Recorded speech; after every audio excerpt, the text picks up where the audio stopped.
கண்ணெதிரே தோன்றினாள். எனக்கு டிஃபன் கூட வேண்டாம், ஏதாவது சோறு குழம்பாவது போட்டு எடுத்துட்டு வர சொல்லுங்க. எனக்கு இது ஒண்ணு மட்டும் வேணாம் அப்பச்சி, ப்ளீஸ். சோறு குழம்பெல்லாம் உனக்கு கிடையாது. உனக்கு இந்த களிதான் சாப்பாடு. இது உனக்குன்னு செஞ்சது. பசிச்சா சாப்பிடு, இல்லன்னா தண்ணிய குடிச்சிட்டு படுத்துக்கோ. அது உன் விருப்பம். இதுக்கப்புறம் காலையில 8 மணிக்கு தான் நீராகாரம். அத மனசுல வச்சுக்கோ. வாடா வைக்கிறேன், சாப்பிடுங்க.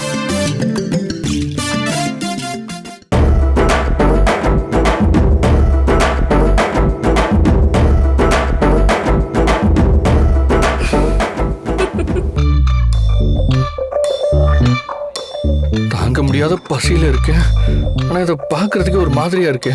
இது சாப்பிட்ட குடல்லாம் ஒட்டி செத்து போக மாட்டாங்களா? இதெல்லாம் பெரிய தண்டனை அப்பச்சி. என்ன ஆனாலும் இதை சாப்பிடவே கூடாது.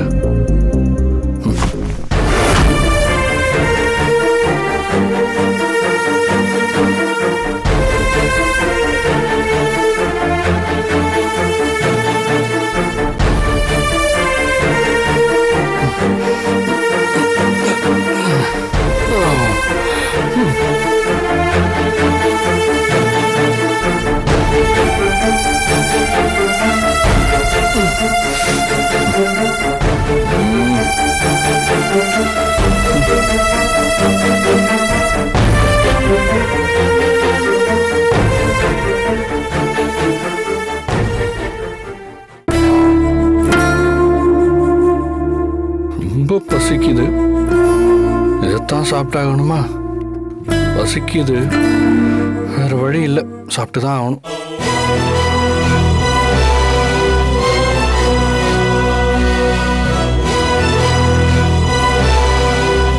உங்களுக்கு பிடிக்காத சாப்பாடை நீங்க சாப்பிட வேண்டாம். வாங்க.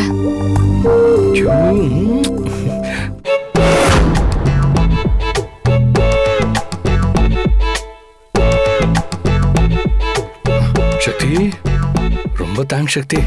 இப்பதான் எனக்கு உயிரே வந்த மாதிரி இருக்கு. போடு போடு, எல்லாத்தையும் சீக்கிரமா போடு. இதெல்லாம் சாப்பிட்டுட்டு தான் அப்புறம் பேசணும். எனக்கு அவ்வளவு பசி இருக்கு. போடு போடு போடு, அதெல்லாம் எடுத்து போடு.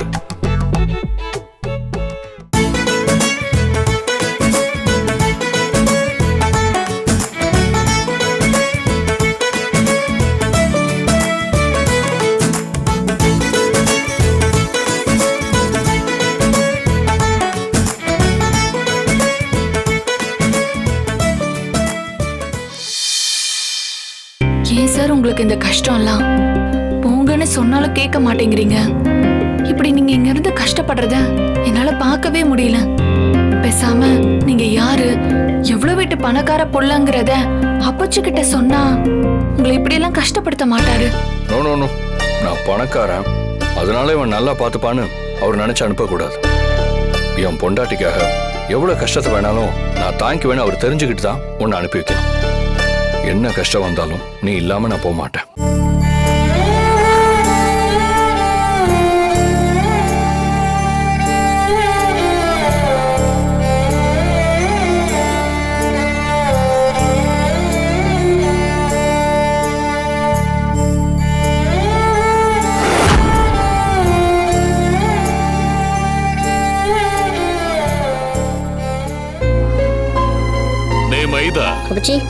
இந்த பொண்ணுங்கள்லாம் புருஷங்காரன் என்னதான் கொடுமைப்படுத்தினாலும் அவன் பசியில மட்டும் துடிச்சா மனசு தாங்கவே தாங்காது. அதனாலதான் இவனுங்கெல்லாம் இப்படி இஷ்டத்துக்கு ஆடுறானுங்க. இதுங்களுக்கு இந்த விஷயம் புரியவே புரியாது.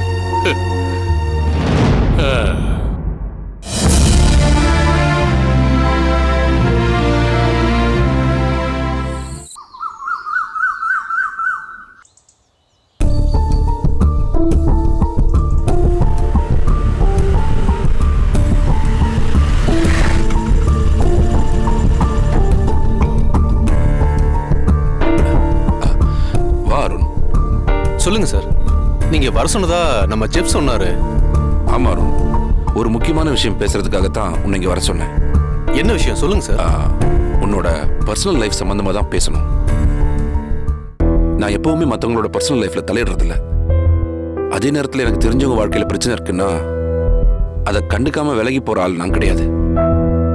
என்னால முடிஞ்ச அளவுக்கு அந்த பிரச்சனையை தீர்த்து வச்சு அவங்கள சந்தோஷமா வாழ வைக்கணும்னு தான் நினைப்பேன். மற்றவங்க பிரச்சனை இல்லாம சந்தோஷமா வாழணும்னு நினைக்கிறேன்னா உன் வாழ்க்கையை சந்தோஷமா இருக்கணும்னு தானே ஆசைப்படுவேன். நீங்க எதை பத்தி பேச வரீங்கன்னு எனக்கு நல்லாவே புரியுது சார். நான் திவ்யாவோட மனசு ஒத்து போய் வாழலாம்னு தானே சொல்ல வரீங்க? ஆமா அருண். என்னால எப்படி சார் அவளோட மனசு ஒத்து வாழ முடியும்? அவன் என்ன ஏமாத்தி கல்யாணம் பண்ணிருக்கா. ஒருத்தன் தனக்கு கிடைக்கணுங்கிறதுக்காக இப்படி டிராமா பண்ணி அவன் வாழ்க்கையில நுழையிறத என்னால ஏத்துக்க முடியாது சார். அருண், திவ்யா உன்னை ஏமாத்தி தான் கல்யாணம் பண்ணிக்கிட்டான்னு உன்னால எப்படிப்பா அவளை உறுதியா சொல்ல முடியுது?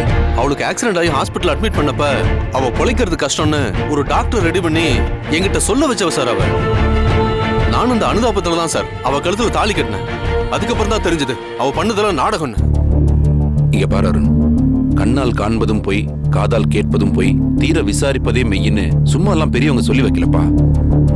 வாழ்க்கையை அனுபவபூர்வமா நல்லா உணர்ந்துதான் அப்படிலாம் சொல்லியிருக்காங்க. திவ்யா உன்னை ஏமாத்தி தான் கல்யாணம் பண்ணிக்கிட்டா அது அன்னைக்கு ஹாஸ்பிட்டலே நிறுவனம் ஆயிடுச்சுன்னு நீ சொல்லலாம். ஆனா நான் சொல்றேன் அருண், அதெல்லாம் பொய். அது எப்படி சார் பொய்ன்னு சொல்றீங்க? அன்னைக்கு அந்த டாக்டர் அப்படி சொல்லிட்டு போனதும் அதுக்கப்புறம் இன்னொரு டாக்டர் வந்து திவ்யாவுக்கு எந்த பிரச்சனையும் இல்ல, உங்ககிட்ட தப்பா அப்படி சொல்லிருக்காங்கன்னு சொன்னாங்களே. அப்படின்னா என்கிட்ட திவ்யாவை காப்பாத்துறது கஷ்டம்னு சொல்ல வச்சது யார் சார்? திவ்யா தானே அப்படி சொல்ல வச்சிருக்கணும். நீங்களே சொல்லுங்க சார். இல்லப்பா, இதுக்கான பதில் நான் சொல்றேன். நீ என் கூட வா. எங்க சார் கூப்பிடுறீங்க? ஒரு முக்கியமான ஆளை பாக்குறதுக்கு தான். வா, வந்து வண்டியில் ஏறு.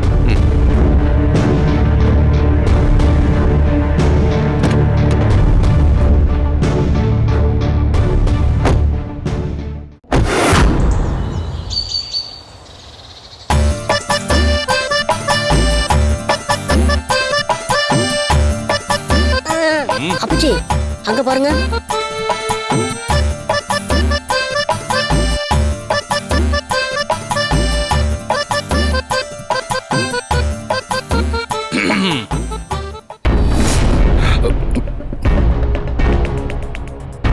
என்னப்பா என்ன அப்பச்சி? சொல்ற வேலையெல்லாம் செஞ்சிட்டோம். நகை இருந்த சுருக்கு பைய எடுத்து கொண்டு கொடுத்து நல்ல பேரு வாங்கிட்டோங்கிற தெனாவட்டுல காதுல எதையோ மாட்டிக்கிட்டு அப்படியே மிதப்புல உக்காந்துருக்க. ஐயோ, அப்படிலாம் ஒண்ணும் இல்ல அப்பச்சி. வேலையெல்லாம் முடிஞ்சிருச்சு. இனி எதுவும் வேலை இல்ல. அதான் சும்மா அப்படியே உட்காந்து பாட்டு கேட்டுட்டு இருக்கேன். யாரு சொன்னா உனக்கு வேலை முடிஞ்சதுன்னு? இனிமேதான் வேலைய ஆரம்பிக்க போகும். இந்த ஊருக்குள்ள கூட பல பேரு இப்படித்தான் திரியறானுங்க. காதுல எதையோ ஒண்ண வச்சுக்கிட்டு பைத்தியக்கார மாதிரி தனியா ஏதோ பேசிட்டு போறான் ஒருத்தன். இன்னொருத்தன் என்னடான்னா பின்னாடி காளமாடு வருதா இல்ல காட்டெருமை வருதான்னு கூட தெரியாம நடந்து போயிட்டு இருக்கா. இப்படி இருந்தா எப்படிரா உருப்பிடுவீங்க? சரி, அது எதுக்கு நமக்கு? நான் உனக்கு சொல்ல வந்த வேலைய சொல்லிட்டு போயிடுறேன். டேய் மைதா, அப்பச்சி போய் அதை எடுத்துட்டு வா. எடுத்துட்டு வா.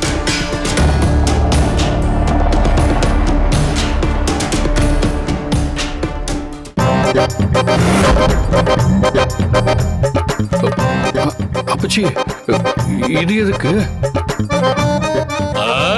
தோட்டத்துக்கு தண்ணி போற பாதை சரியில்லை, பயிரெல்லாம் காஞ்சு போயிடுது. அதனால நீ என்ன பண்ற, இத வச்சு பள்ளம் தோண்டி பாதைய சரி பண்ணு. அதான் உனக்கு இன்னைக்கு வேலை. ஐயோ அப்பச்சி, எனக்கு இந்த வேலையெல்லாம் தெரியாது. அதான் கையில செல்போன் என்னமோ வச்சிருக்கிய, அதுல தேய்ச்சி தேய்ச்சி பார்த்தா எல்லாம் தெரியும் பாங்க. அத பார்த்து கத்துக்க வேண்டியது தானே? உண்மைதான். ஆனா இங்கதான் டவரே கிடைக்க மாட்டேங்குதே. எப்படி பாக்குறது? அட, அது ஒண்ணும் பெரிய விஷயமே இல்ல. நான் சொல்லி தரேன் உங்களுக்கு. ஈஸி தான். இல்ல இல்ல, இது செய்ய தெரியாம செஞ்சு கால்ல போட்டுக்கிட்டேன்னு வச்சுக்கோங்க, அப்புறம் ரத்தம் வரும். கால்ல கடப்பாறை போட்டுக்கிட்டா ரத்தம் தான் வரும். ரஞ்சிதமே ரஞ்சிதமே பாட்டா வரும். அதெல்லாம் செய்ய செய்ய எல்லா வேலையும் சரியா பழகி போயிடும். சரி, சீக்கிரம் வாங்க, கிளம்புங்க, வாங்க. அப்பச்சி தலை எடுத்து இந்தாங்க, இதை புடிங்க, வாங்க. சொல்றா சொல்றா சொல்றா.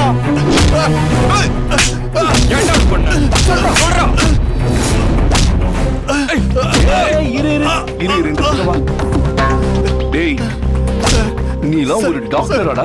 நீ சொன்ன பொய்யால என் பொண்ணோட வாழ்க்கையே நரகமாயிடுச்சுடா. உன்னெல்லாம் அடிச்சு கொல்லணும். உண்மையை சொல்றா, ஏன் பொய் சொன்ன? சொல்றா.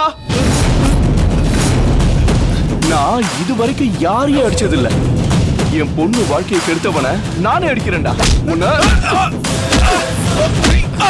மணி, ச்சே, இப்பதான் ஆரம்பிச்ச, அதுக்குள்ளேயே வந்துட்டாரு. உனக்கு இருக்குடா.